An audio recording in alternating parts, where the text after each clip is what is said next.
It is another glorious Wednesday night in America. So that means it's time for another edition of your favorite politically incorrect sports commentary show. That's right, Sports Frenzy 2.0, recording here on May the 28th, 2025, dropping early Thursday morning, the 29th. I am your humble and gracious host, the Maestro, Kevin Crane. Solo this week. Dave's wife, Mrs. C, one of our panelists, you know her, you love her, somehow forgot, air quotes, that Wednesday nights were off limits for the conquistador, and she scheduled a couple's dinner. So Dave is not here. You're going to have to deal with me solo this week, and Dave will be back, of course, next week. And that's okay. He probably picked a pretty good week to skip out on because this is going to be a shorter Sports Frenzy 2.0. Now, you know, when I say shorter, that means I'm thinking it's going to be an hour and 15 minutes, and I'll get off on a couple rants and tangents, and we'll end up still doing the normal hour and 45 or 2-hour show. But I'm looking here at the show sheet. There are some interesting, some juicy topics, especially, of course, with racing. We just got done with the biggest day of the year in racing. Of course, the Sunday before Memorial Day, and we'll talk about that in just a minute. But really, one of the rare weeks where I do not have any NFL to talk about, anything significant. Very little to talk about in baseball. So we might get you out of here a little early this week, kids. But as I said, I talk a big game and then I talk a big game. And things get away from me. So let us get into it, shall we? And as I mentioned, we'll start off with auto racing. And hopefully, first and foremost, this past Memorial Day, a few days ago, Monday, of course, would have been May the 26th, Memorial Day. I hope everybody and anybody in your life who served in the military, you shook their hand, you gave them a hug, you patted them on the back, and you told them, thank you for your service. Now, I had a very interesting situation happen involving a veteran here over the last week. And I don't want to get into the weeds on this, but just let's put it this way. I respect and admire the fearlessness and the bravery of the men and the women who served in the armed forces for this country. There is no equivocation about that. But that does not give former military people carte blanche to go off the rails with their political views and try to tell you, oh, this meme that I saw, this is 100% gospel, the truth about the president and his budget and Doge. And you guys know I try to keep things very, very middle of the road. I like to think I'm in the middle. I lean a little bit right, but I'm pretty much in the middle. I can see both sides. Does that mean I'm always right? Absolutely not. As far as you know. But once again, this happens now as I get older, once or twice a year. And it's sad. But I end up losing friends over politics. And it looks like I've done it again. Because I'm not going to put up with people shoving their political views down my throat, especially when they haven't done the research and all they're doing are reposting memes from Jason Z in Connecticut. Said this, oh my God, we got to put this on my page, my Facebook page. That's idiocy and it's immaturity. And I don't care if it's a former military person or not. So I know, you unfollow, you move on. But that does not mean I don't respect him. Love him for what he did for our country. Racing, the day before Memorial Day. Of course, the three-headed monster, the Monaco Grand Prix, the Indianapolis 500, and the Coca-Cola 600. I probably watched a little bit more than I normally would. I'm not a huge F1 fan, obviously. You've heard Dave and I talk about F1 occasionally on the show as we try to cover as many bases as we can without becoming woke snowflakes like Yahoo. Oops, did I say that out loud? So I watched the last 20 or 25 laps of the Monaco GP. I watched the first half of the Indy 500, and then I did watch most of the Coca-Cola 600. I will admit, though, I had the sound down for a lot of it. I was talking to a friend of mine, not the military guy, another friend of mine who's almost like 180 degrees the opposite in almost every way. But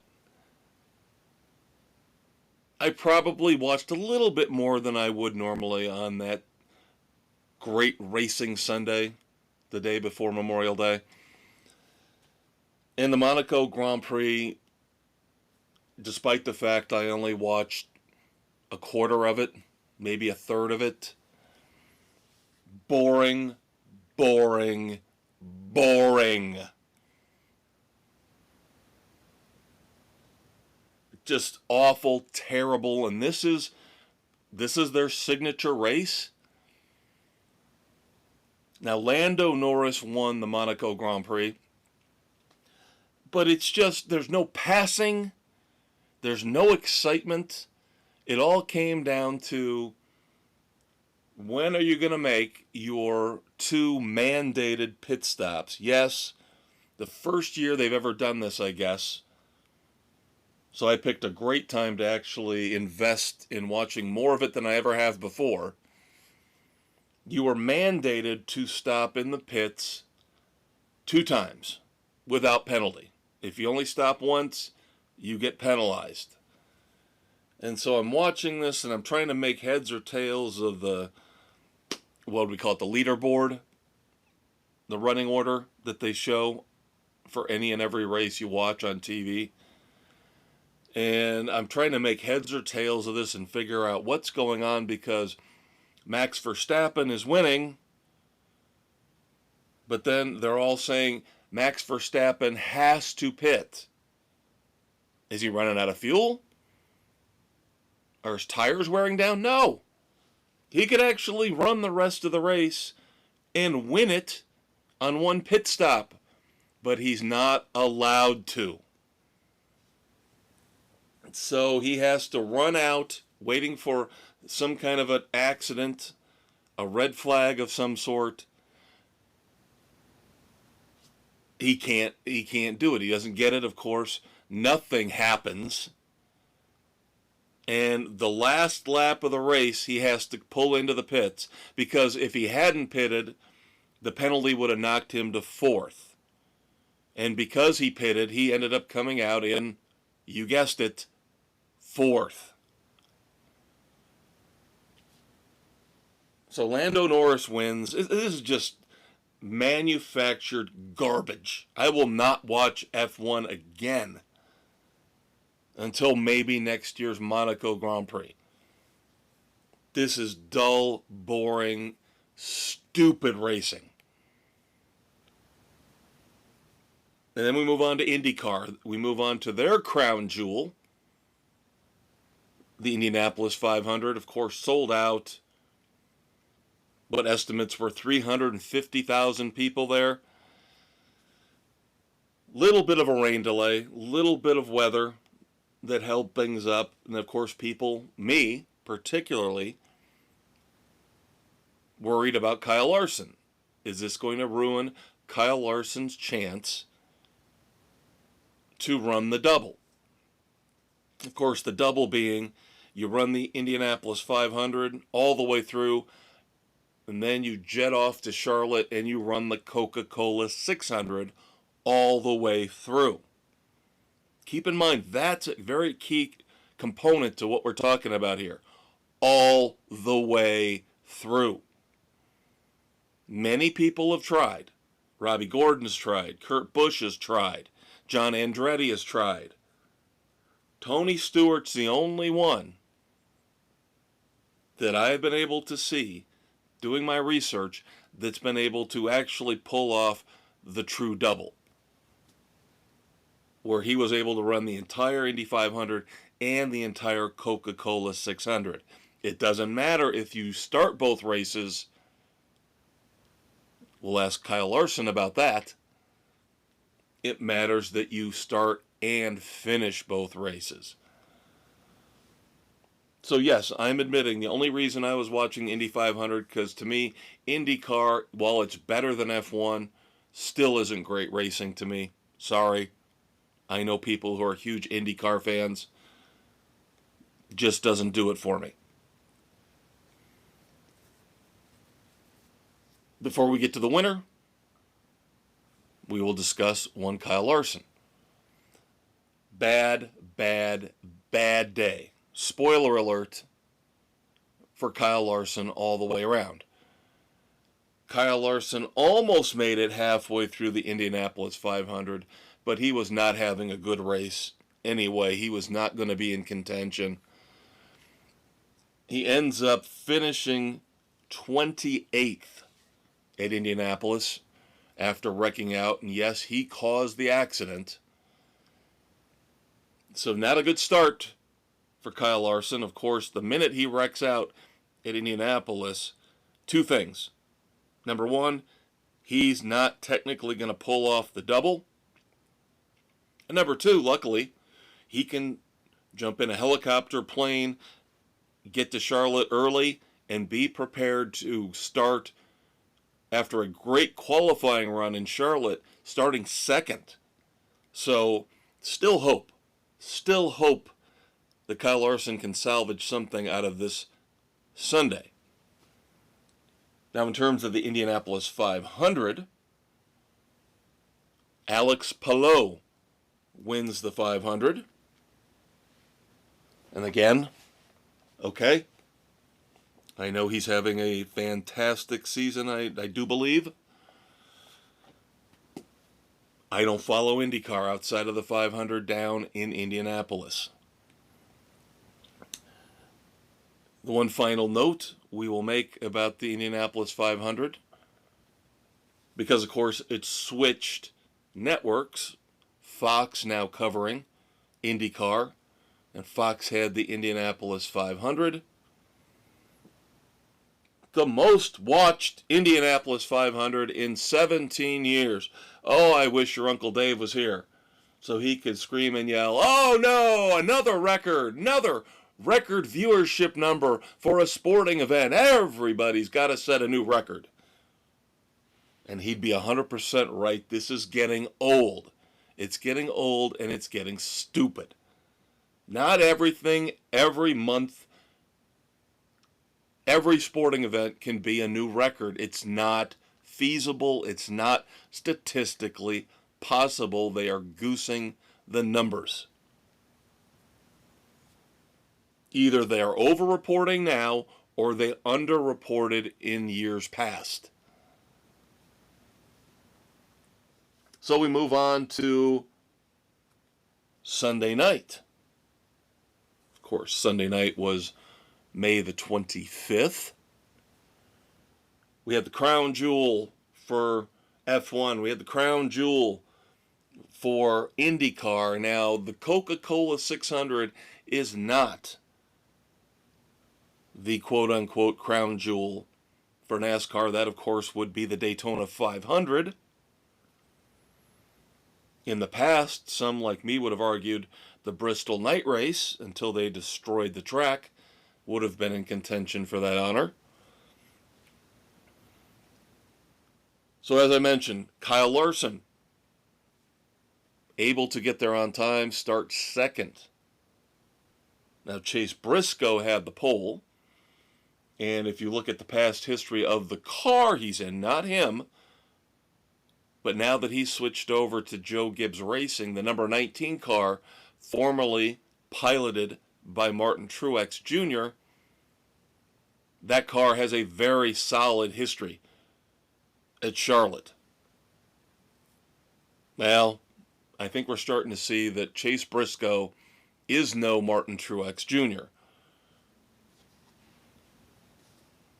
Neither Kyle Larson nor Chase Briscoe really impacted the race all that much.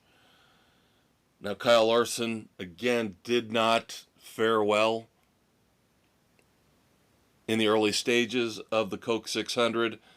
He did finally end up getting caught in somebody else's mess.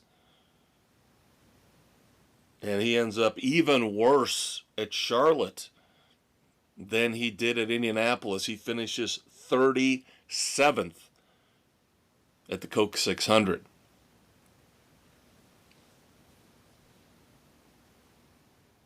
William Byron was dominating this race. Now, a lot of people are saying they were impressed with the racing.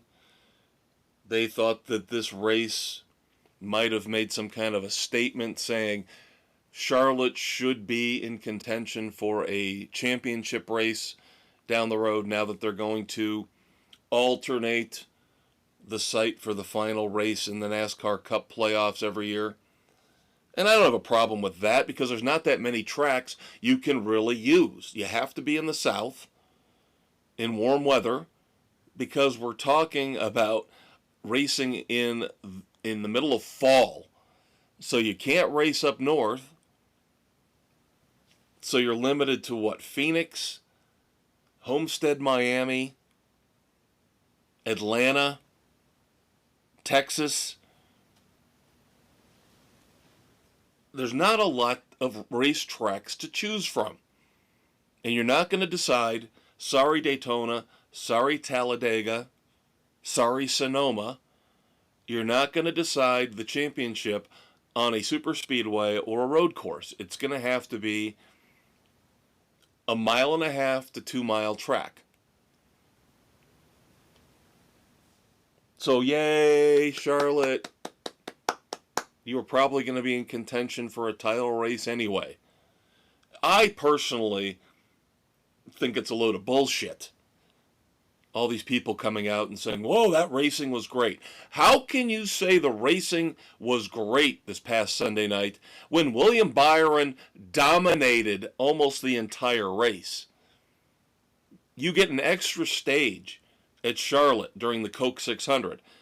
So you usually have 2 stages where you can win points, and then the third and final stage determines the winner. At Charlotte, for the Coke 600, you get 3 stages, and then the 4th stage is the final stage. William Byron won the first 3 stages.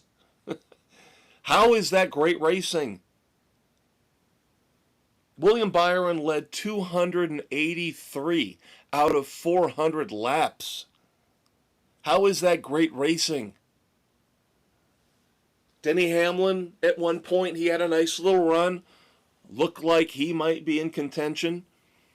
Massive screw up on pit road in the final stage. Gasman did not get the tank full. And while everybody else had enough fuel to make it to the end, Denny Hamlin had to pit and get more fuel, which knocked him out of contention. But we had that sneaky backup car, which I have always had tons of issues and problems with. Because this happens more than you would think, kids. I always check the report the day of the race to see who's dropping to the back. Because they're either going to be in a bright, shiny, brand new backup car, or they're going to be able to work on the car, tweak things, change things, and depending on the track, of course, it can make all the difference in the world. Now, you don't want to do it on a short track. You don't want to do it on a road course, especially a road course. you can, if you get lucky, you can pull off the last place to first place move on a short track if cautions fall early to help you out. But here's the point. Ross Chastain had to start in a backup car after having, of course, an incident. I believe it was either practice or qualifying. Sorry, I'm not sure which. Obviously, one of the two damaged his car, his primary car, to the point where he had to go to the backup. And lo and behold, because he had more than enough time with the extra stage, which was key, more than enough time to get that backup car up to the front, pass William Byron. Not many laps left, but he pulls the pass off, and he wins. The Melon Man wins the Coca-Cola 600. And we've seen this from William Byron before, where he will dominate a race, and then something will happen at the end. The car will go away.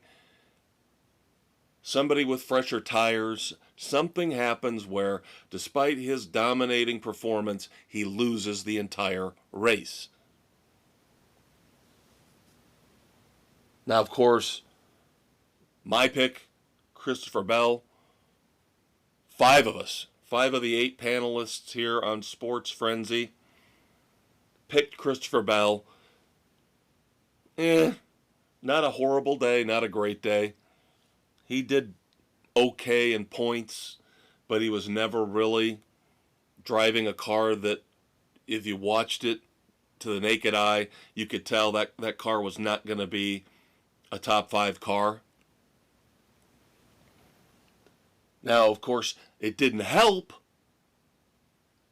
that we find out right before the race, a day or two before the race, that after his All-Star race win, Christopher Bell's All-Star race, his spotter, Stevie Reeves, up and quit.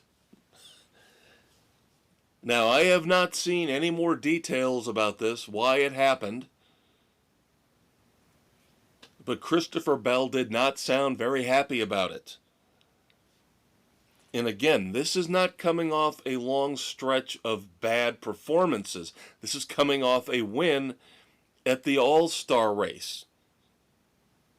And not to mention the fact we're halfway through the regular season after the Coke 600, and Bell has 3 wins, not counting the All-Star race. So what would cause his spotter to just up and quit? If we find out more, of course, we will let you know here on Sports Frenzy 2.0. So again, Bell, it wasn't a disaster for him. He finished 8th. I just expected a little more out of him. Now going back to William Byron, again, so close, yet this is the pattern with William Byron. He will excel early in the regular season. Over the last few years, look at it. He will be dominant over the first 3 or 4 months of the season, and then he will fade away, make the playoffs, and then he really won't make a lot of noise in the playoffs. But that's still pretty good in today's NASCAR. You post 3, 4, 5 wins a season, make the playoffs, get through a round or 2 in the playoffs, your team's gonna love you, your owner's gonna love you, and you're gonna get a contract extension. So William Byron gets a 4-year extension announced this past week with Rick Hendrick Motorsports. That will carry him through the 2029 Cup season. Now, somebody who's not having a great year, although it just takes 1 win or a couple really good points races, Kyle Busch gets a 1-year extension with Richard Childress Racing, and that will cover next year, 2026. Then finally, before we move on to our picks for the Cracker Barrel 400 at Nashville, we of course have to point out, because it was a big, big deal, and as I mentioned, I didn't pay full attention to the coverage. So I'm not going to tell you it was great, it was bad. I'm not the biggest fan of Steve Letarte. I'm not really even the biggest fan of Dale Earnhardt Jr. But Amazon Prime Video, this was their first ever NASCAR Cup broadcast. People were worried about the viewership numbers. Will true dyed-in-the-wool NASCAR fans actually make the leap, make the jump to Amazon Prime to watch the Cup Series, which they've got again for another month here. So you're going to have to find it somewhere, somehow, for at least the next 4 weeks after the Coke 600, before you switch to TNT and it confuses things again. And then that, of course, is the start of the in-season tournament. Anyway, the numbers are in. They're not terrible. They're not great. But considering the adjustment that has to be made by the viewers, not terrible. It looks like 2.6 million viewers on average watch the Coke 600 on Amazon Prime. Again, that's down from last year's broadcast on Fox. And I love Fox. Sorry, I do. I love their coverage of NASCAR. Absolutely love their coverage of NASCAR. And I heard some people ripping on Fox's coverage and praising Amazon Prime's coverage. But again, you gravitate towards certain commentators. And I can't stand Steve Letarte. He can't shut up and let the race breathe for 5 seconds. And he and Dale Jr. sound so similar. Sometimes I find myself going, which one of them is talking right now? And yes, I'm one of the few NASCAR fans who's not in love with Dale Jr. He's to me. He's okay. But 2.6 million viewers is not terrible for the Cup debut on Prime Video. We'll see what the numbers look like now this coming weekend for Nashville. That is not a very popular race. That is a newer race on the schedule. I believe it's only been around 4 years. Not a great feel for this race. I've been watching NASCAR since the early 90s, so I know a lot of the classic tracks. I don't have a big, great, wonderful feel for what's going to happen at Nashville. So we have 7 of our 8 panelists with their picks in for the Cracker Barrel 400 at Nashville. This is race 14 of the NASCAR Cup regular season. June the 1st. This coming Sunday night, another Sunday night race. Very interesting little twist in the schedule. Not a Saturday night race, another Sunday night race. Back to back.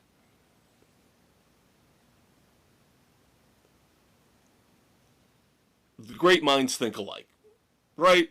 It's a cliche, but we know this to be true. So once again, Dave and I, independently, mind you, along with the elder statesmen, the 3 senior members of the Sports Frenzy panel, not in age, but in longevity, in terms of how long we've been committed to this monstrosity, this extravaganza known as Sports Frenzy. Kev, Dave, and Sam take Chase Elliott for Nashville.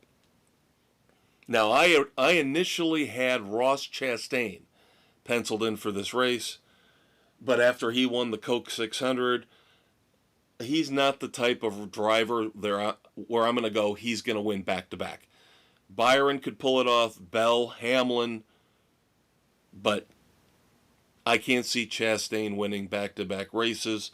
It's about time Chase Elliott stepped up. And that's what we're predicting this week, the three of us. Chase Elliott needs to step up. If he doesn't win, at least he needs to put in a very, very solid effort. Bill has a very intriguing pick, the Big Blue W, taking Denny Hamlin. Now, it's not a bad pick at all, but since we're limited to only being able to pick a driver 3 times at most during the regular season, Dave and I talk about this a lot. Denny Hamlin, there are other tracks coming up where we're more comfortable with him. Nick and Doug. Nick and Doug are going with the defending champion, Joey Logano, for Nashville. And then finally, Aaron, with another solid pick. He's going with Tyler Reddick. Again, great pick. I have other tracks that I prefer to use Tyler Reddick at. So, all those picks, the 7 of the 8 are in. We're still waiting on Mrs. C, as she's out with Dave on the couple's dinner on podcasting night. To recap, Kev, Dave, Sam take Chase Elliott. Bill takes Denny Hamlin. Nick and Doug take Joey Logano. Aaron takes Tyler Reddick. And that will do it for your racing. And that's the most you're ever going to get out of us in 1 week talking about racing because, again, the Sunday before Memorial Day is by far the most important day of racing across the globe each and every year. So as I mentioned, now things are going to lighten up a little bit. We're going to get to the NBA and the NHL playoffs here in just a few minutes, and there's not even a heck of a lot to report when we've got the Final Four in both of those sports. The series just really aren't all that competitive. But first, let's jump to baseball. This is really going to be bare bones. We're in 2 months now. We're a third of the way through the 2025 Major League Baseball season, and things have kind of settled in. They've mired themselves in the muck. Okay? We kind of know who stinks. Colorado. We kind of know who's really good. Of course, the Dodgers and the Tigers. Now, the teams we follow, of course, being about an hour and a half outside of Chicago. I'm a lifelong Cubs fan. Dave is a lifelong White Sox fan. The Cubs are doing very, very good right now. Getting ready tonight to play the Colorado Rockies. They have had a rough time, believe it or not, at home at Wrigley Field with the Rockies, but they did win the first 2 games in the series, looking for the sweep tonight. Cubs are 34-21. They are still in first place in the National League Central. They are 3 games up on those pesky. How are they doing it with that roster? St. Louis Cardinals. More injury news for the Cubs, of course. I know it's very, very difficult to get through a season without significant injuries.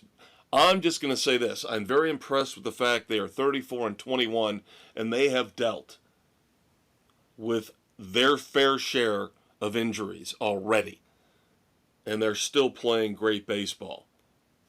They got the next man up mentality, and the arrival of Kyle Tucker.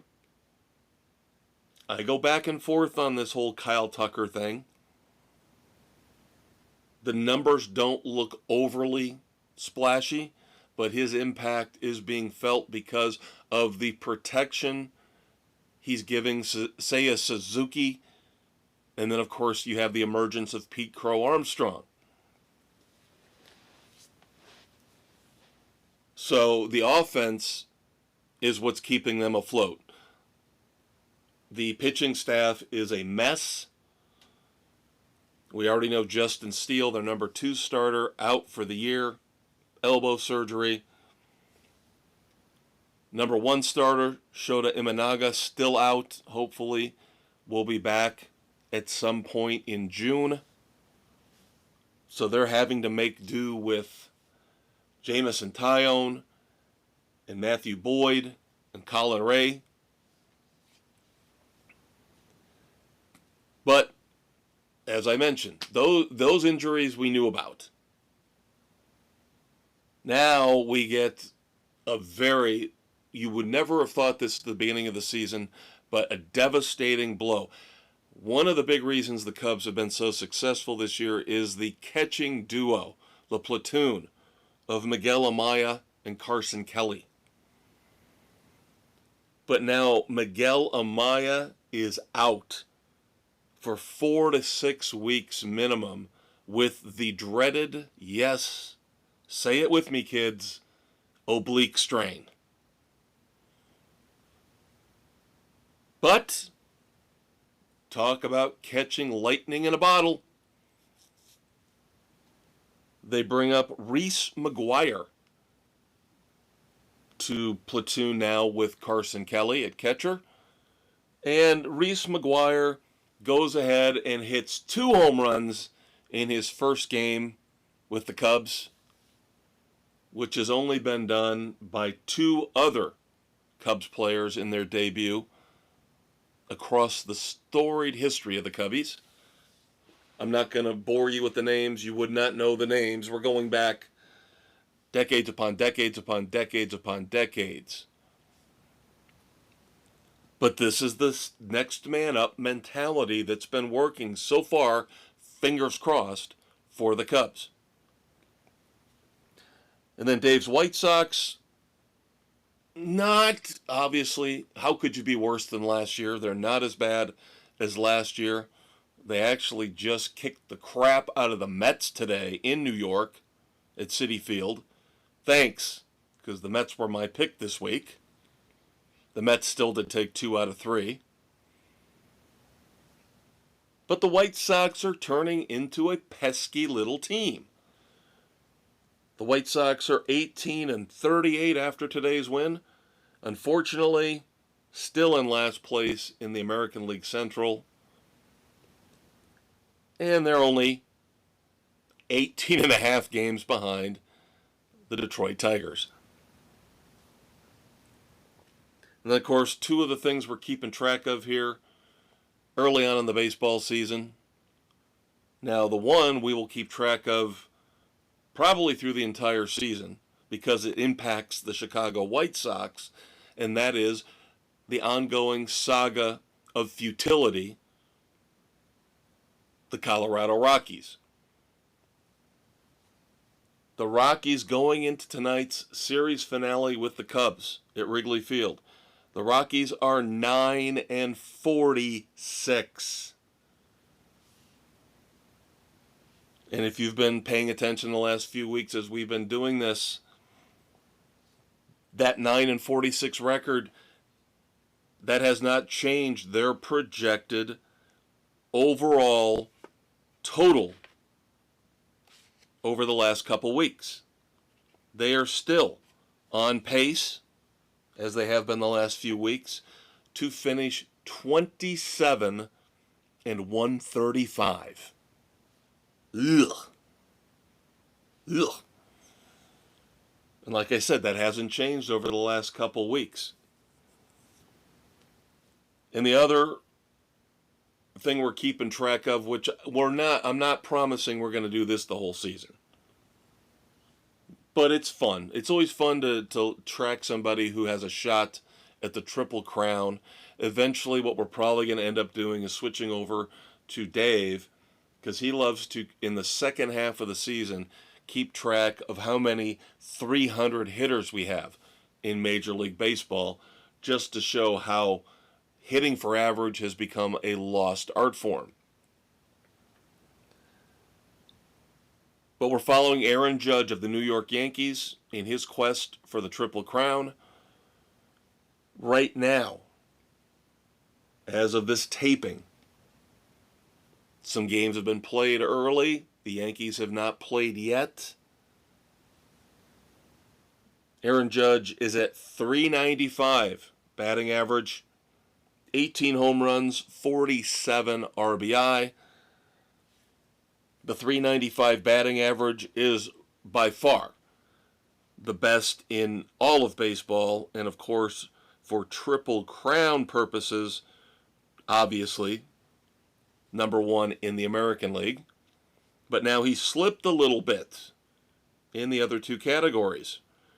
The 18 home runs is second in the American League behind Cal Raleigh of Seattle. And in terms of all of Major League Baseball, he is now tied for third, as Shohei Ohtani has jumped out to the lead in all of baseball with 20 home runs. But for our purposes, first in the American League in batting, second in the American League in home runs and in RBI.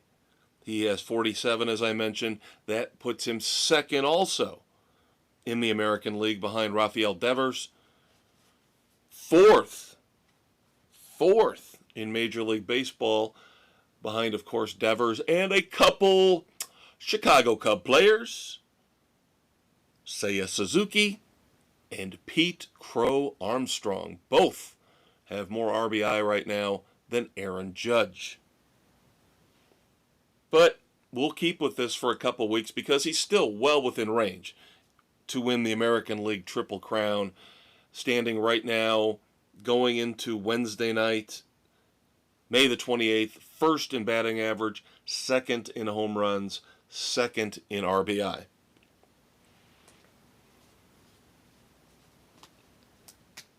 All right, we do have one topic we're going to cover here in a little bit involving college football because this is going to be a rant. And I wish Dave was here for this because, you know, Dave is a diehard Notre Dame fan, and I'm not.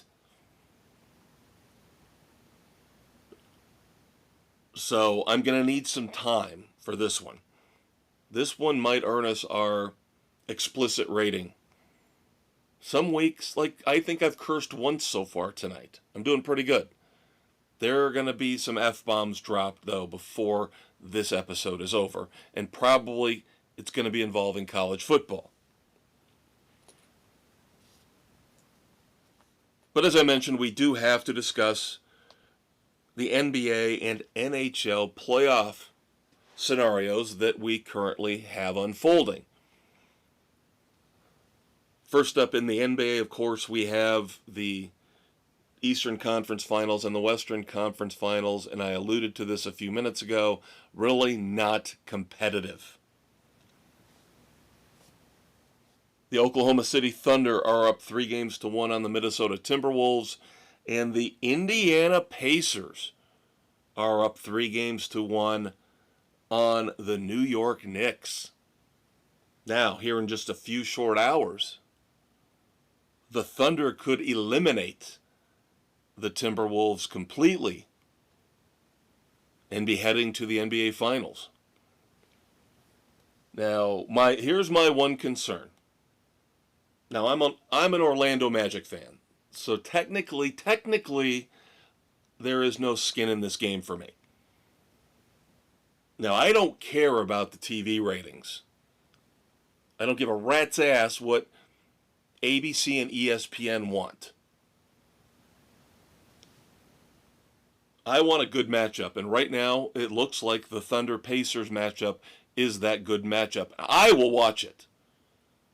But everybody else, we don't have the Lakers, we don't have the Celtics, we don't have the Knicks. Shut the hell up. Shut up. Enjoy the best that you've got this year in basketball, and that will be the Thunder against the Pacers. But, I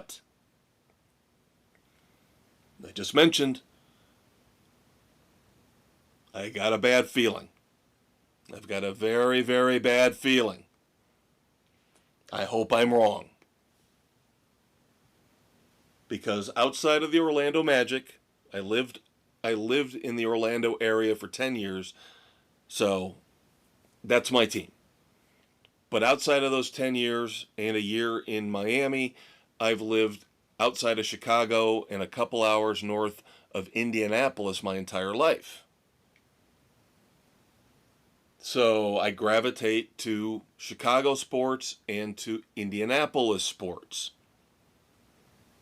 when, we're not dealing with my actual favorite teams. And in basketball, I'm rooting for the Pacers. I really, really am rooting for the Pacers. I love this underdog story that's developed with Tyrese Haliburton and how he was completely dissed by his peers right before the playoffs started, right around the time the playoffs started, being voted the most overrated player in the NBA. And I am just loving the fact that Tyrese is giving the entire league the big fat middle finger for that. Now, he's handling this, for the most part, very well. He's not bringing that up. I'm sure he's internalizing it and using it as fuel for the fire. He did do that choke symbol thing early on in this series with the Knicks. I didn't like that.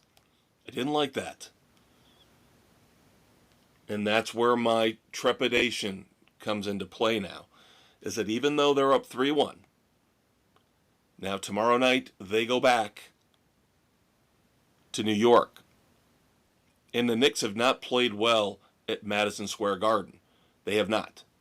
But what I am deathly afraid of is that the Knicks somehow figure out a way to get it all together, win Game 2 in New York, which would not be shocking, and then you send it back 3-2 to Indianapolis, and yes, the pressure switches over to the Pacers because they have to win Game 6. If they don't win Game 5 tomorrow night in New York, and they have been the better team.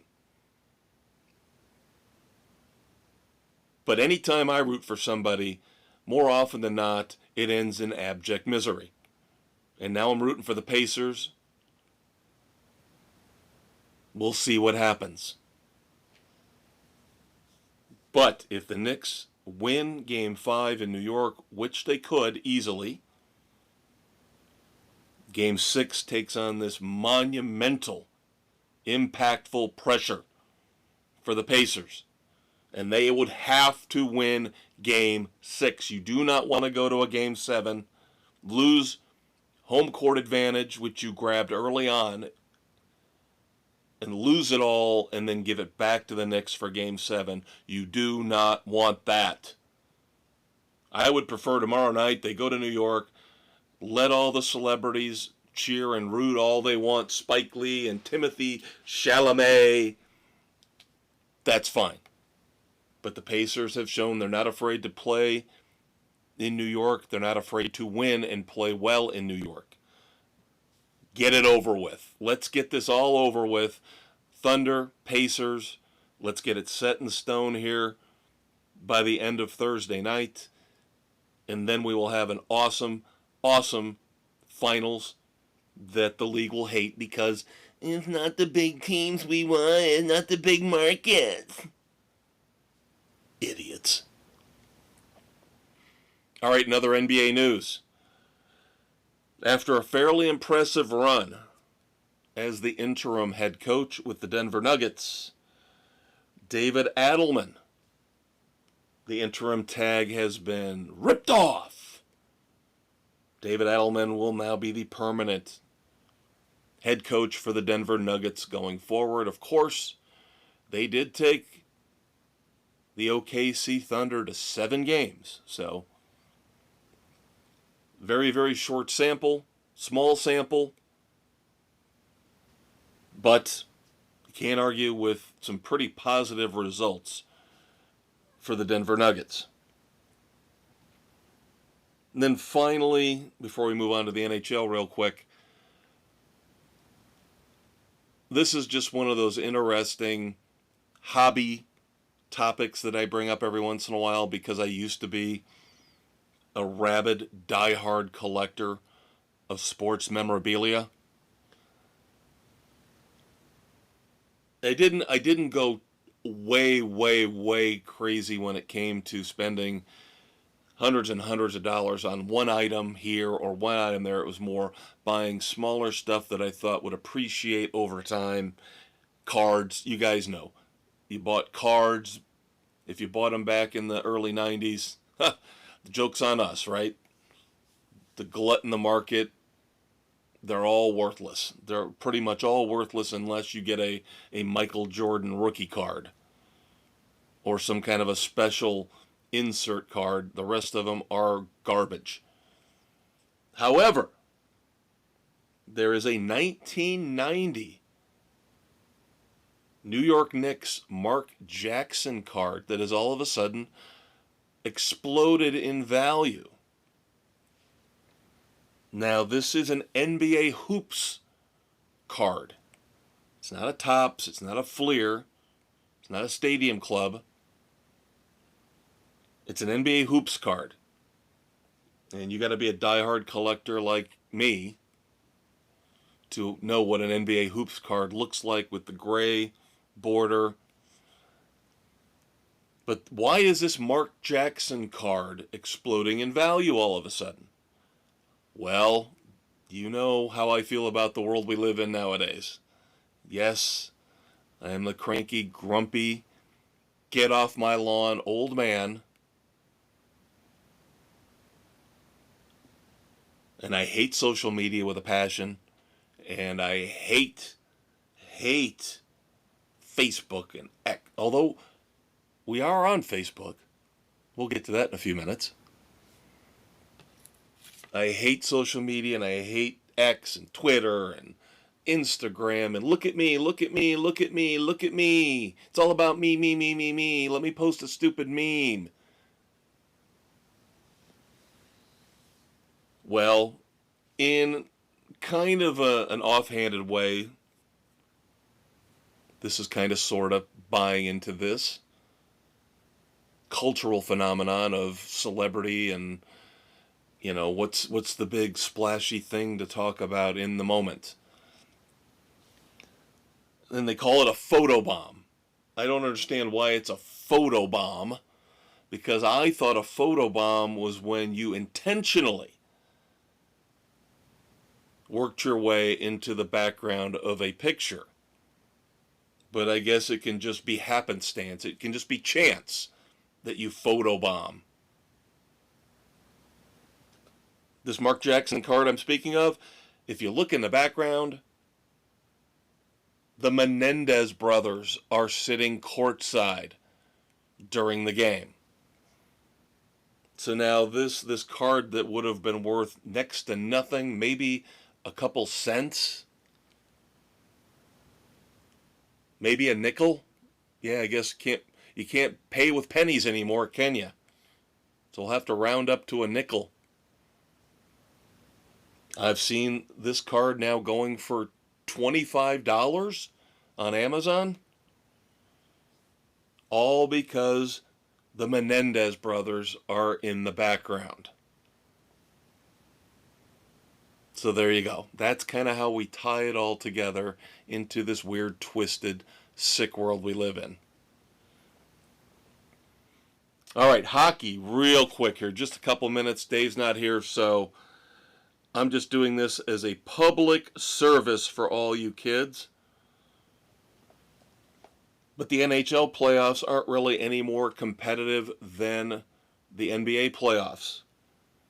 Florida Panthers are up 3-1 on the Carolina Hurricanes. And I believe tonight, along with the fact that the Thunder can eliminate the Timberwolves, I do believe the Florida Panthers can eliminate the Carolina Hurricanes tonight. And then the Edmonton Oilers are up 3-1 on the Dallas Stars.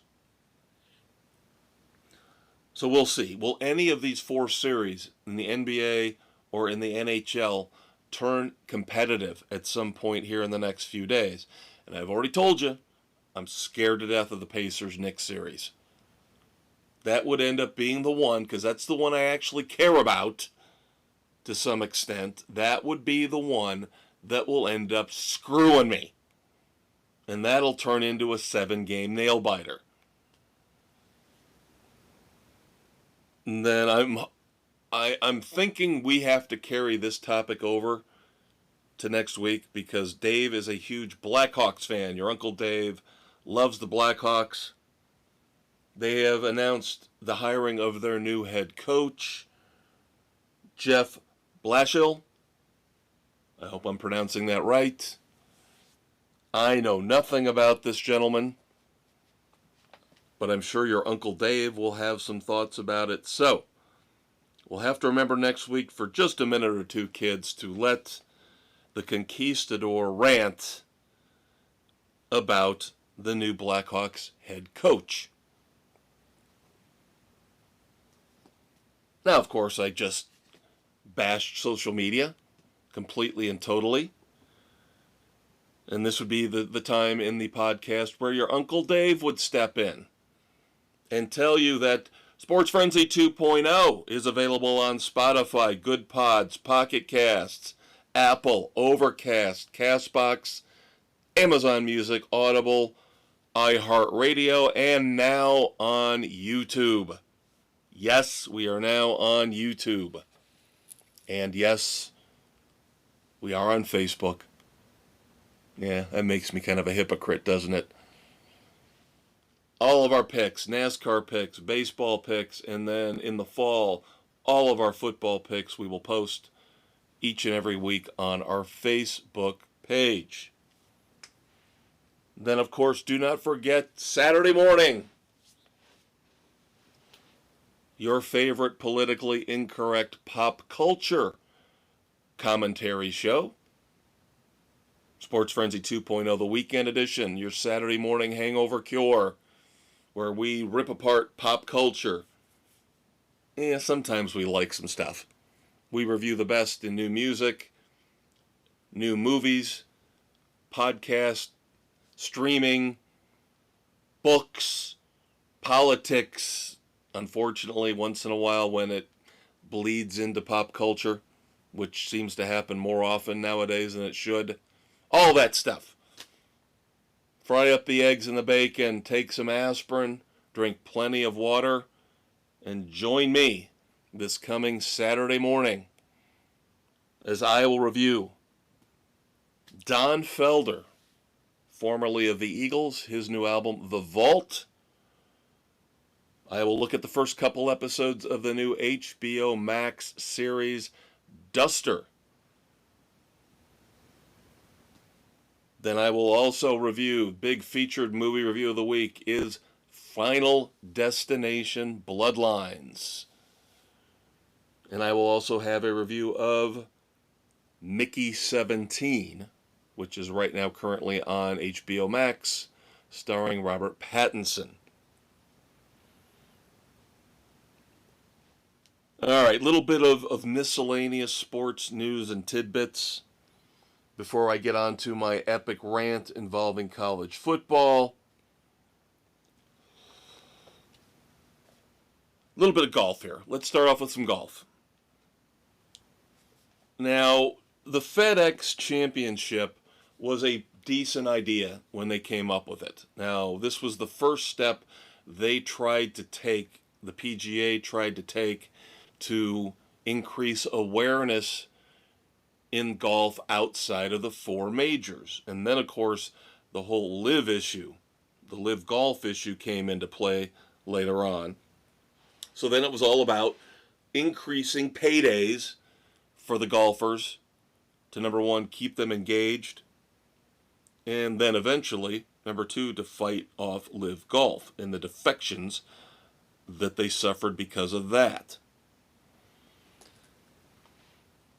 Now, here's the thing. I get tired of sports that are not team sports. Specifically, NASCAR and now golf. Ignoring a champion throughout the year, ignoring a team or a person in this case, in the individual sports, a person who has excelled, who has won more than everybody else. In team sports, it's more understandable that, yes, you do get a certain advantage for finishing with the best record. You get home field advantage or home court advantage, right? And that's the way, it's a very simple way that it should be done. And pay attention to this when I'm talking about golf. This will also carry over in a couple minutes into my epic rant about college football.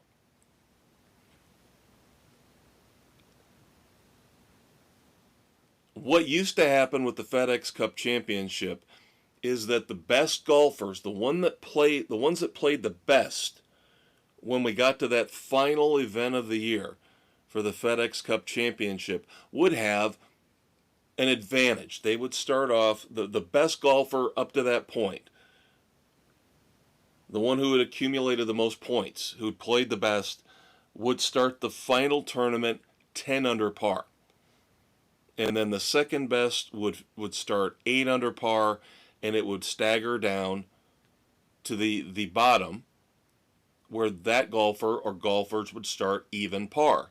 Yes, they have to make up 10 strokes on the leader because the leader was that much better throughout the course of the season in the playoffs.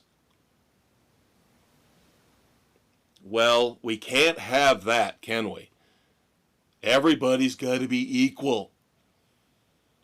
So basically, a terrible, terrible example being set by golf, by the PGA. Starting this year, all golfers in the FedEx Cup Championship will start just like any other normal tournament, all start even par. Now, a lot of you out there would probably be going, what's wrong with that, Maestro? What's wrong with that? Because it's the same bullshit that NASCAR pulls. It's the same garbage that NASCAR pulls. You're trying to force a team sport concept when it comes to playoffs on an individual sport, and that's not how it's supposed to work. It's not. You shouldn't be penalized for being successful throughout the whole year. Dave and I have talked about this with NASCAR ad nauseum. Somebody could win 7, 8, 9 races during the NASCAR regular season, and then, if they're lucky enough to make it through the first 9 races of the playoffs, guess what happens in the 10th race? They get no advantage. None whatsoever. And then they could blow an engine on lap 5, and they are done. Individual sports have different guidelines. They should have different guidelines. This is why Dave and I are always talking about how NASCAR should just ditch the playoff format or revamp it drastically so that somebody who dominates the regular season still has an advantage of some sort going into the playoffs, and they can carry that advantage throughout the playoffs. At least some level of the advantage that they have built by having a dominant regular season. Now, when I say compare and contrast individual sports to team sports, what I'm saying is forcing a playoff format on individual sports does not work. It doesn't work.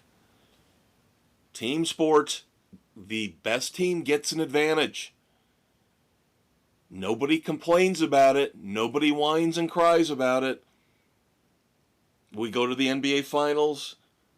If the Thunder win against the Timberwolves, they will have one extra home game than their opponent. Why is nobody crying and whining about how that's not fair? Because the Thunder earned the advantage. With NASCAR and now with the FedEx Cup, you're taking away that advantage, yet you're trying to force a playoff format. You're trying to have the best of both worlds, and you're failing miserably. You're fucking it up completely. You don't want to give anyone the advantage, but you want to have the excitement of the playoffs. You can't have it both ways. I think it would have been better for the PGA Tour to tweak this format and maybe not give the first place golfer going into the final round, the FedEx Cup Championship, maybe only give them a 4 or 5 shot advantage. But to drastically pull this back to the point where no advantage is given, then you've kind of sucked all of the impact of the FedEx Cup Championship out. Now it's just another golf tournament with a little bit bigger paycheck. And it's still not a major, and it never will be. All right, my Clint Eastwood badass of the week as we stick with individual sports. Let's move on to tennis, of course. The French Open is going on at Roland Garros, and we will happen to have something coming up towards the end of the show. A little bit more about the French Open, but for now, heading into the French Open, we have to give credit, we have to call him a badass. Novak Djokovic. Novak Djokovic recently won the Geneva Open.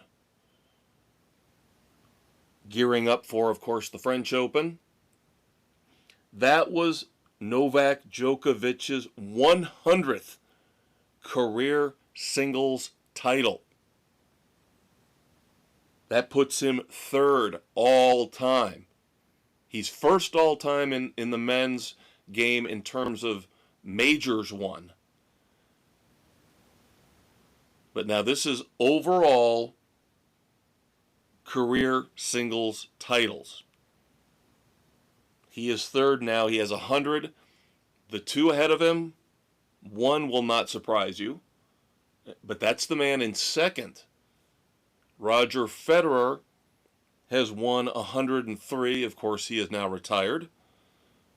So Djokovic could conceivably catch him. Roger Federer, second all-time with 103. This blew me away. And I always say I learn something new every week doing research for these podcasts we do.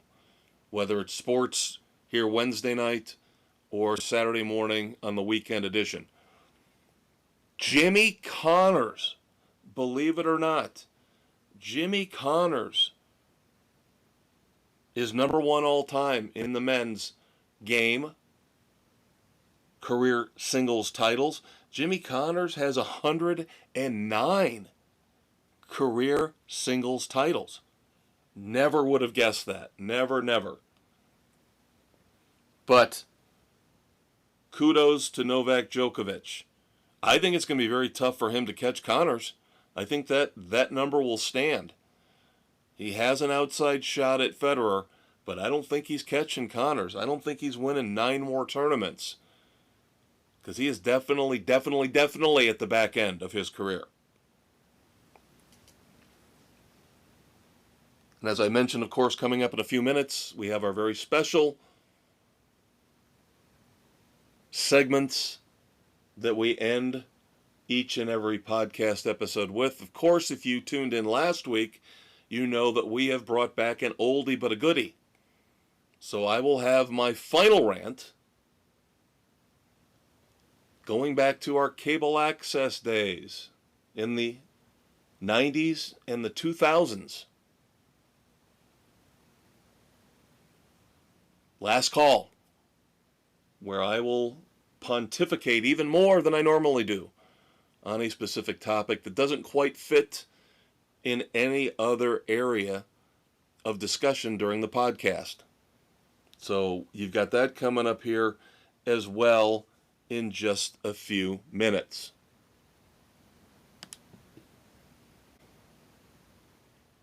All right, so we do not have any moments of silence this week, which is always a good thing. We do have Frenzy 5-0. It's sad when I have to pull this. This is another classic bit going back to our cable access days that your Uncle Dave and I throw out there on occasion. This is where we have had lawbreakers infiltrate the world of sports. And this time around, it is America's darling. Going back to the Olympics. If you have not heard this, Mary Lou Retton, yes, little Mary Lou Retton, arrested in West Virginia back on May the 17th for a DUI. Awful story. Awful. And we tend to, here on Sports Frenzy, take DUI even more seriously than most people. And of course, everybody should take it seriously, but we had a friend of ours who, for a brief period of time, was a panelist here on Sports Frenzy 2.0 who lost his son tragically to a drunk driver. So we will always, always harp on you. Do not get in a car if you have had too much to drink. It's especially in this day and age with Uber, it is too easy for you to find an alternate way to get home. Do not get behind the wheel while impaired. So anytime this kind of stuff pops up, this week it just happens to be Mary Lou Retton. It serves for us. One of the few times we will do what I guess you would call a public service announcement. Do not drink and drive. I don't care if you're making $15 an hour as a barista or you're America's Olympic darling. Don't do it. All right, so we're almost done. We're almost ready to pivot to the Red Foreman Dumbasses of the Week. But now it's time for college football and my venting. Again, it seems like I have to do this every month or two with college football and how they are absolutely destroying the sport. The CFP committee, the College Football Playoff Committee, has announced, effective immediately, which means after this upcoming season, when they set the playoff bracket, they are moving to straight seeding. Now, we kind of knew this was coming, but I still have problems with it. And we saw this a few weeks ago in the NFL. The NFL wanted to go to straight seeding. And I have the same problem with it here with college football as I had with the NFL a couple weeks ago. If you're going to have conferences or divisions, and this ties into what I was talking about with the golf earlier, there has to be some semblance of a reward for winning your conference or your division. Now, in college football, it's much, much worse than any scenario I could come up with in golf or NASCAR or basketball or baseball.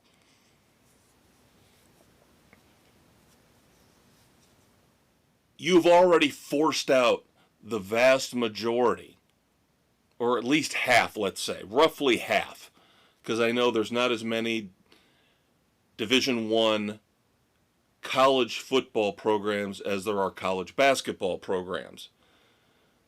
So let's say half. It's just a rough number. Don't quote me on it. But you've basically destroyed the hopes and dreams of half of the D1 CFP eligible teams with your current system. Now, what we saw last year in the first year of the 12-team playoff was at least, you gave a little bit of hope to the Mountain West, some of those second-tier divisions, those second-tier conferences. The Big 12, Arizona State got a bye and got a home game, or, well, technically not a home game, right? But you at least made it something of a fair battlefield where you rewarded the team that won the Big 12. You rewarded the team that won the Mountain West, Boise State.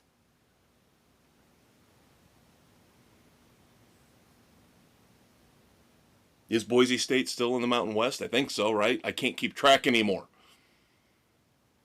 But no, because the Big Ten and the SEC run the entire fucking show now. And wait till you hear what the follow-up to this announcement about straight seeding is. But we're going to stick with this for a minute. So straight seeding is basically going to say we're going to give the teams the slots exactly as they are in our final rankings from 1 to 12. You realize what this means, don't you? It doesn't take a rocket scientist to figure this out. This means that you could have a couple SEC teams, as many as 3, or Big Ten. I don't think the ACC, I don't think the Big 12, anybody else has a chance. In holy hell, you could give 2 to 3 teams from one conference byes. How is that fair? How is that right? Because a bunch of idiots in a room decide that, well, I think Georgia and Alabama and Mississippi are 3 of the 4 best teams in the country just because of my eyeball test.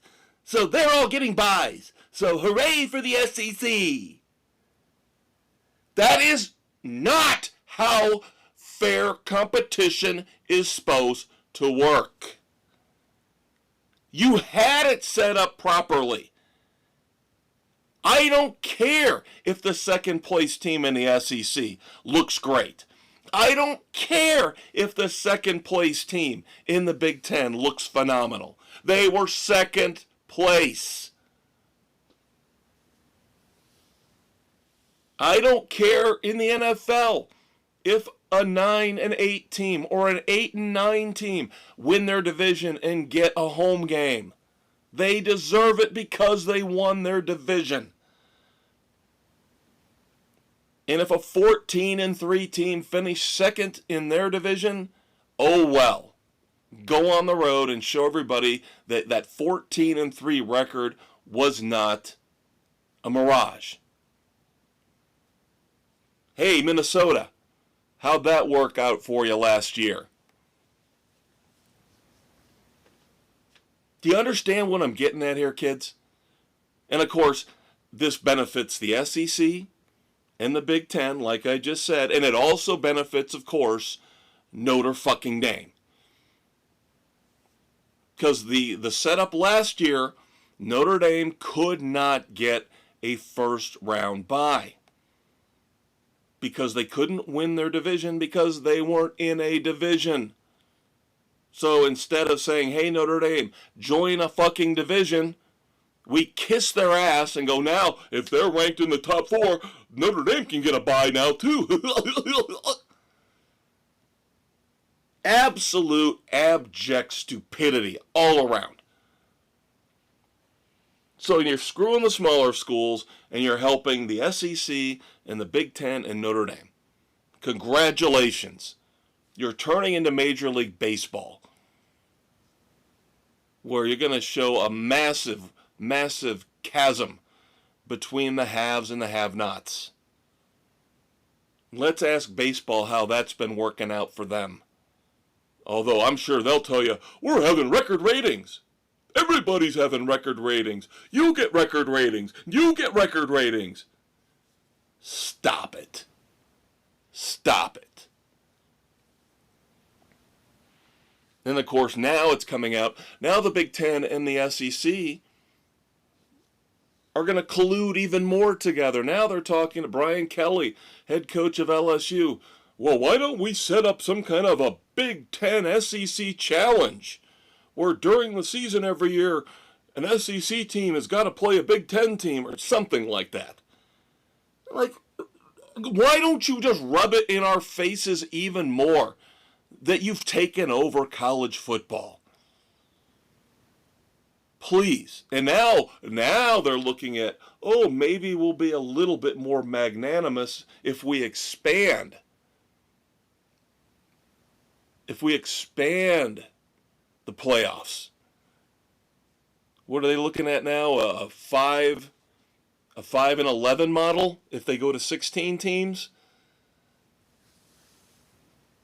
Oh, but see, then we're guaranteeing spots for all the big-time conference champions and one of the smaller ones, too. Aren't we great? Yeah, and what is going to happen with those other 11 teams? It's all going to be Big Ten SEC teams. You're just going to fill the bracket with more of your schools. More Big Ten, more SEC schools. It's idiotic and it's stupid. I cannot stress this enough, and this is why Dave and I always say we need to run everything, because the idiots who are running things don't understand. It's not that hard, but they make it more difficult. And they skew things from the good to the imbalanced and the bad.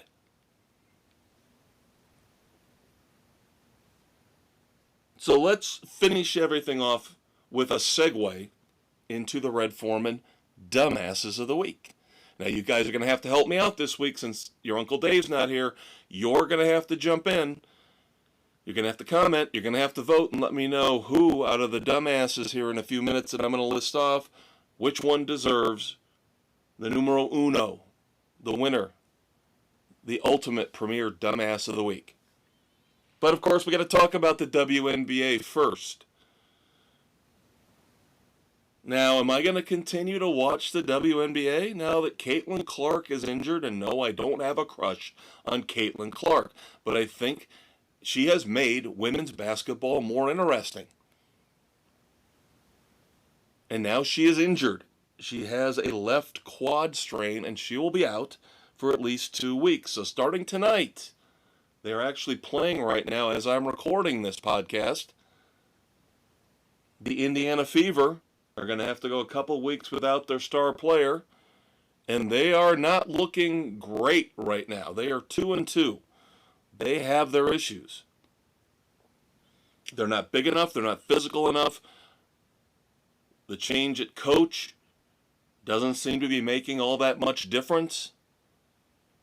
I'm just shocked when they decided to bring in some new players in the offseason, they didn't go bigger and try to help out Aaliyah Boston in the middle, because she is the only big center body that we've got. And some of these teams that we've been playing, the Fever have been playing. See, I said we. So does that mean I guess I'm officially an Indiana Fever fan? But we just played Brittany Griner. And she's got a teammate who is and I'm not insulting the women when I say she's a big woman. They were able to manhandle the Indiana Fever because the Fever don't have anybody but Aaliyah Boston. Indiana is a finesse team, and that is not going to get them a championship.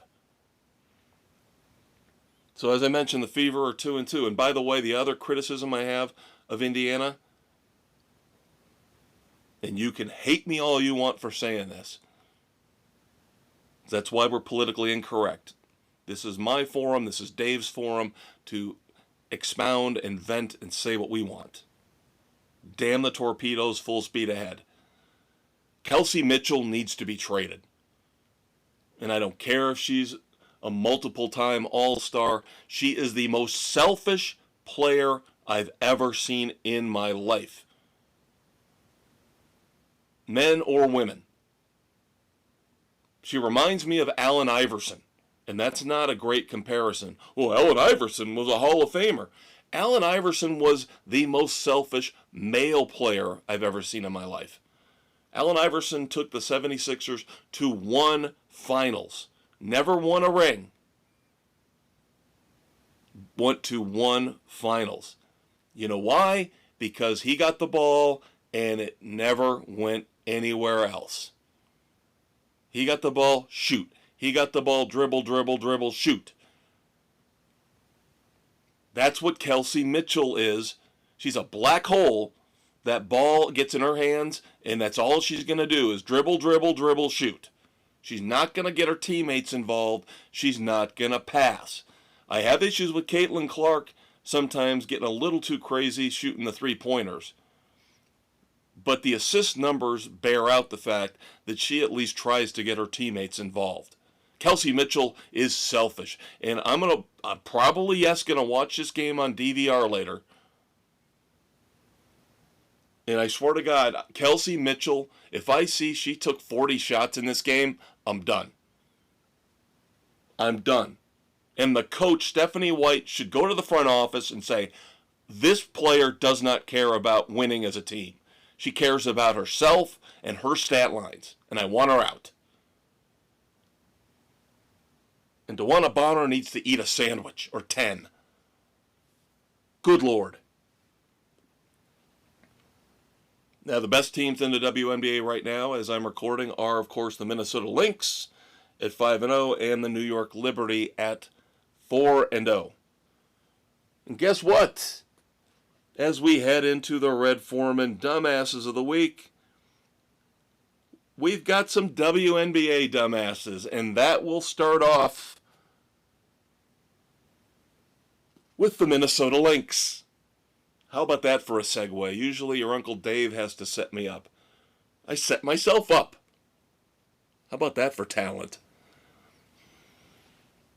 The Minnesota Lynx, before their game last Friday, I believe they play in, the Target Arena? The Minnesota Lynx decided, let's go full-blown political woke idiocy. Whereas Caitlin Clark is trying to bring fans in to the NBA, the WNBA, the W, as they like to call it. It seems like Angel Reese and the Minnesota Lynx and Brittany Griner, who we'll get to in a second, are trying to drive people away from the WNBA. The Minnesota Lynx, before their game this past Friday, had a moment of silence for George Floyd. You need to get rid of this woke garbage, and you need to do it now. There's a difference between promoting women's sports, which we're watching, so why do you have to double down and wear t-shirts about how great women's sports are? We're already watching. So we're already implicitly saying women's sports are good. But that's one thing. To go woke and to start doing this kind of garbage before your game, doing moments of silence for George Floyd, ain't gonna fly. And I'll tell you what, if the Indiana Fever start doing that stuff, which I don't think they are dumb enough to do, I will tune them out. And you people up in Minnesota, I know you're a bunch of woke idiots anyway. Look at Tim Walz. You actually think he's a leader? If you think this kind of stuff is going to bring fans in, you're out of your minds. You, again, don't know what you're doing, and people like Dave and I should be running your organization, because you obviously can't. Now, we mentioned, of course, Brittany Griner. And I had been laying off Brittany Griner. Hadn't mentioned in quite a while the trade for the Merchant of Death, which I wish we could take back. But Brittany Griner looks like she's back to being nasty, mean, entitled, he, she, it. Now, they recently played a couple games against the Indiana Fever. And we all know Caitlin Clark takes her share of shit. Racist shit, nasty, awful shit. And now Brittany Griner has decided to jump into the fray. Usually it's just Angel Reese. Who are we kidding? It's not just Angel Reese, it's half the league. But caught on camera, on a national broadcast, Brittany Griner, now it could have been Caitlin Clark or it could have been the referee. Brittany Griner fouled out of one of those two games that her team played against the Indiana Fever. You could see her on the sidelines as she sat down saying, "Trash fucking white girls." Now, since it looked like she said the plural, she might have been talking about both the referee, who was a white girl, and Caitlin Clark, who is a white girl. But do you think the WNBA is going to go into an investigation on that? Like they did with supposedly the Indiana Fever fans who said racist things about Angel Reese? Which, of course, the investigation just concluded and nothing could be found or proven. But Brittany Griner wasn't done there. So she's going to be a double dumbass this week. During a live report, halftime interview on CBS Sports, you know how they stop the players as they're heading into the locker room? And they catch them for 15, 20 seconds and try to get some quick comments. Sometimes it's the coach. In this case, CBS Sports made the mistake of grabbing Brittany Griner for this halftime interview. And again, the referees walking behind Brittany Griner. Live mic. Brittany Griner decides to turn to the referees behind her. Again, live interview on CBS Sports and yell at them, "Be fucking better." Class act, Brittany. Class act. God, could we trade you back to the Russians? And could you spend the rest of your life in the fucking gulag? Because you're a waste of space.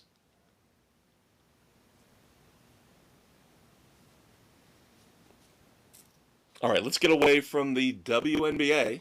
Let's move to NASCAR. A couple dumbasses in NASCAR. And one of them is one of their all-time greatest drivers. Now, this is a little petty and cheap, I know. But I'm not the only one out there that's making fun of this. As I mentioned, I kind of was in and out on the Coke 600 in terms of the full coverage. At times I had the volume muted. You would think Tony Romo was involved. But Jeff Gordon came up into the booth for a while at one point. And did you see the eyebrows on Jeff Gordon? I know he's getting older, but that was a bizarre look for Jeff Gordon. Somebody needs to pull him aside because a lot of people online said his eyebrows looked frozen, and they did. His eyebrows were sprouting white way beyond his hair. It was a very odd look. So for a man with all that money, a man who knows he's going to be out front of cameras all the time, you would think Jeff Gordon would at least have some help or at least be self-aware enough to go, hey, let's look in the mirror and see if I can't trim these eyebrows or dye them or do something because they look ridiculous. Jeff Gordon, you're a dumbass. You look stupid. Be more self-aware and fix the eyebrows, dude.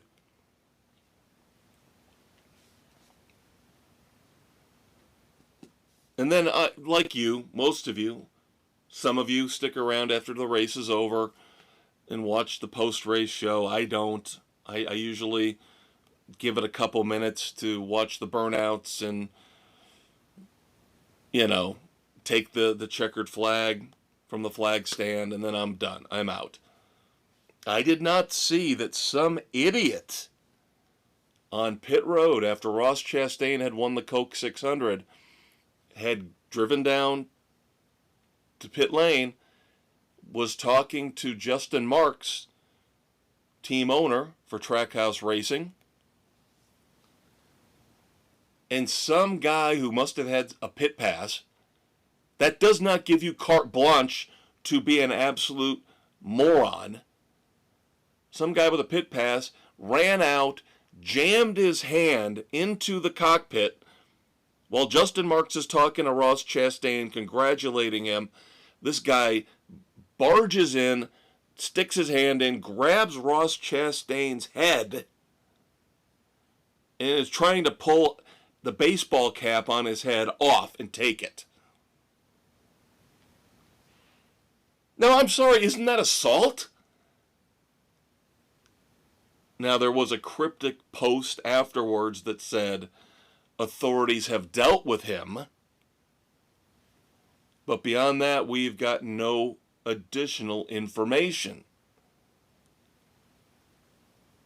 But this dude needs to be prosecuted, even if he has to just spend a few nights in jail to learn his lesson and take a fine.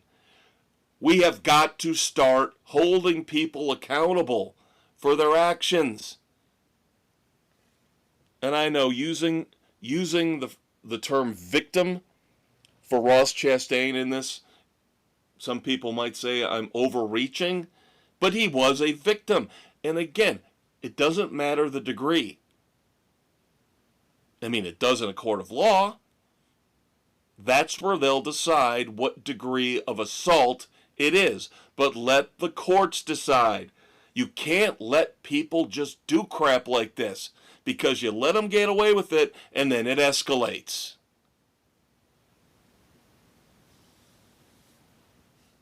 So I don't know, the fan is a dumbass. NASCAR are dumbasses for letting people like this have free reign on pit road. There's a dumbass in here somewhere. But of course, obviously, first and foremost, it's the fan who, in my opinion, assaulted Ross Chastain. Then finally, our final dumbass of the week. I know, usually when it comes to women's tennis, it's Naomi Osaka, right? I hate Naomi Osaka. She's an entitled pain in the ass. But this time around, it's actually an American tennis player that I like. But boy, did she make the ultimate dumbass move. Coco Gauff at the French Open. We discussed that here recently. The French Open has started up. And I believe this was her opening round match. And yes, she tried to make fun of it afterwards. Ha ha, see what I did? Ha ha. This goes beyond just, oh boy, I'm so silly and dumb. You're a tennis player. How do you forget to bring your rackets with you to a major? How do you forget your rackets when you come out to start playing tennis at Roland Garros? That goes beyond just a little, oh, I locked my keys in my car. I'm so silly. No. You're a tennis player. You forgot your tennis rackets. That goes beyond being silly. You're a dumbass, Coco. So to recap, double dumbass call out for Brittany Griner, the Minnesota Lynx, the fan who attacked Ross Chastain, Jeff Gordon for not being self-aware about his ridiculous eyebrows, and Coco Gauff for forgetting her tennis rackets at the French Open. Like I said, Dave's not here to vote, so you guys are going to have to vote. I will tell you. Now, Brittany Griner would be too easy. I despise Brittany Griner, so I'm not going to pick her. I'm just pointing out what she has done to you kids. The Lynx, again, would be too easy. Because I hate woke politics. I'm going to go with Coco Gauff. There's something about this that just really bothers me. And, the whole, let's joke about the fact that I forgot my tennis rackets. You're a professional tennis player. Okay? How do you forget your rackets? Scotty Scheffler, does he show up at the course, at the Masters, and forget his golf clubs? No! It's not a moment. It's a dumbass moment. So normally that would be the end of the show, but as you know, now we end with last call, where I'm going to take the last few minutes to rant about something that really doesn't fit as a dumbass or any other of our sports topics we cover each and every week. And I'm going to be, on one hand, I'm going to be praising Around the Horn, and on the other hand, I am going to be criticizing it. So my last call is Around the Horn, the ESPN show that just recently ended after 23 years on the air. Now, I used to love ESPN, and I used to love watching Around the Horn, followed by Pardon the Interruption. Years and years, I would either DVR it, or if I was lucky enough to be home, I would watch those two shows back to back. And I would be lying if I didn't say, along with the Sports Reporters, another old classic show on ESPN, and that even goes back to Chicago sports. They had their own version of the Sports Reporters. They really were the ones that started it off, with Bill Gleason and Rick Tellender, among others. But Around the Horn started off as a very fun, likable, goofy game show of sorts, where the host, at first it was Max Kellerman, and nobody likes Max Kellerman, so they eventually brought in Tony Reale from Pardon the Interruption to serve double duty, and he, of course, fit in beautifully. And he took over as host, and he hosted it all the way through to the end. But you had fun guys like Woody Page, and you had Tim Calishaw, who was the best. Now, Jay Mariotti was on it for a long time, but he got into trouble. He got canceled. You had J.A. Adonde. You had some really good guys in the rotating, and women. Jackie McMullen, very cool. You had a great rotating cast. Every week, or every show would have 4 different columnists, panelists, people from sports journalism. And then, of course, ESPN went PC, and they went woke. Similar to Saturday Night Live, where that show stopped being funny because all they decided to do was talk about politics and woke issues. Same thing happened to Around the Horn. They destroyed Around the Horn when they started to bring in Jamel Hill and Mina Kimes, and then the issues stopped being fun and turned into political referendums about racism and homophobia and sexism and any woke issue that they could cram in to the 30-minute show.